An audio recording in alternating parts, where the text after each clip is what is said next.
নমস্কাৰ মোৰ এই মুকলি পাকঘৰলৈ আপোনালোকক সকলোকে স্বাগতম জনাইছো আজি বনাবলৈ লৈছো বৰা চাউল সেৱাত দিয়া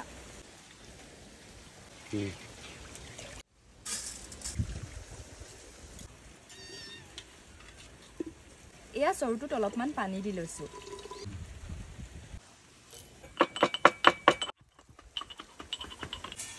এয়া আমি চৰুটোৰ ওপৰত খৰাহি এটা দি লৈছো এখন কলপাত দি লৈছো এতিয়া ইয়াৰ ওপৰত চাউলখিনি দি দিওঁ আমি এতিয়া গুন্ধটো ভাল হ'বৰ বাবে আমি অলপমান লঙৰ গুৰি মিক্স কৰি দিছো প্ৰায় কামখিনি শেষ হৈছে এতিয়া ঢাকনখন দি জুইকোৱা আৰু ভালকৈ দি দিওঁ এয়া আমি উদিয়াবলৈ লৈছো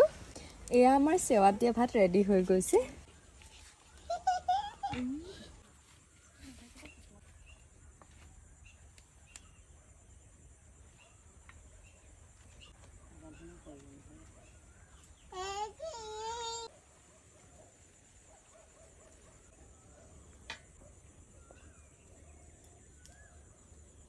এয়া আমাৰ সেৱাত দিয়া বৰা চাউলৰ জলপান সম্পূৰ্ণৰূপে ৰেডি হৈ গৈছে